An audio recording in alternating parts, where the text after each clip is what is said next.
काय dust particles असतात हवेत, ते असे ओल्या केसांना येऊन चिकटतात. हो, पण नैसर्गिकरित्या उन्हात केस सुकवणं जास्त चांगलं आहे ना. म्हणजे केसांच्या आरोग्यासाठी ते चांगलं असतं. मी असेच केस सुकवत आले आहे. नाहीतर मग ते ड्रायर वगैरे वापरायला लागतं. नाही नाही, ड्रायर तर बिलकुल नाही. मग केस कसे वाळणार? आमचा बरं आहे, आम्हाला असे काही प्रश्नच पडत नाहीत. नाही, प्रश्न मलाही कधी पडले नाहीये ते, कारण मी असेच केस वाळवते. नाही पण ते बघ, जर्म्स आणि ते जे डस्ट. मला नाही हो तुमच्यासारखा जर्मोफोबिया वगैरे. आता तुम्ही माझ्या नका सवयी बदलायला जाऊ. ओके, तुमचं चालू दे.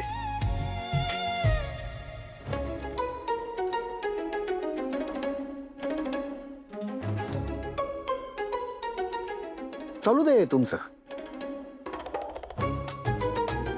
आणि तसंही आता तर जर्म्स आले असतील ना केसांमध्ये.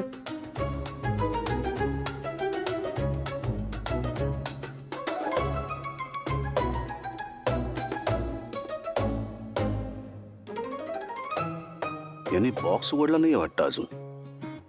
उघडला असता तर बोलले असते माझ्याशी त्याबद्दल. असो.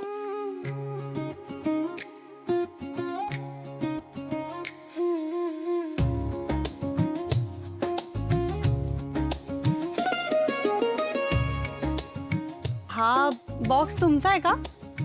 हा? नाही म्हणजे ड्रेसिंग टेबलवर होता म्हणून विचारलं. नाही नाही, माझं नाही.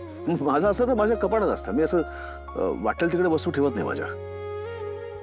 तुमचंच असेल कदाचित, बघा एकदा. नाही नाही, माझा नाहीये, मी काहीच मागवलं नाहीये. अहो पण आपल्या खोलीत आहे म्हटल्यानंतर कोणाचं तरी असणारच ना. बघा ना एकदा उडून.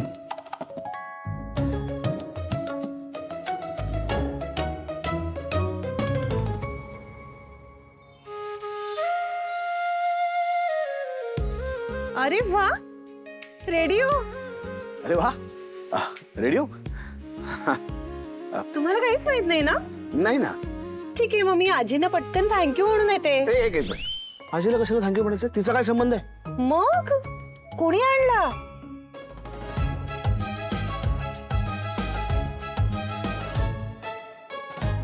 अहो काय तुम्ही स्वानंदी मॅडम, अर्थात मी आणलं. तुम्हाला गाणी ऐकायला आवडतात ना, आणि म्हणजे तुम्ही तसं गाता सुद्धा चांगलं आहे. म्हणजे असं एकदम तुमचं गाणं सुरू झालं की कान बंद करावेसे नाही वाटत. त्यामुळे मी आणलं. माझं गाणं ऐकलं ना तर तुम्ही. नाही नाही नाही, असं काही नाहीये. तुम्ही बरं गुणगुणता. मी ऐकलंय की मुळात तुम्ही मनापासून गाता. नाही नाही, मी आपलं कांचे नाही झालं एवढंच. असो, आज हे तुमच्यासाठी आणलंय. म्हणजे निमित्त तुमचं. गाणी काय आपल्या दोघांना ऐकायला आवडतात.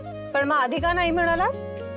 विचारलेलं मी बॉक्स बद्दल तेव्हा तर नाही म्हणालात. अहो मग तुमची रिॲक्शन मला कशी बघायला मिळाली असती? आमच्या सामान्यांच्या भाषेत याला सरप्राईज असं म्हणतात. मला मुळात रेडिओवर गाणी ऐकायला खूप आवडतात.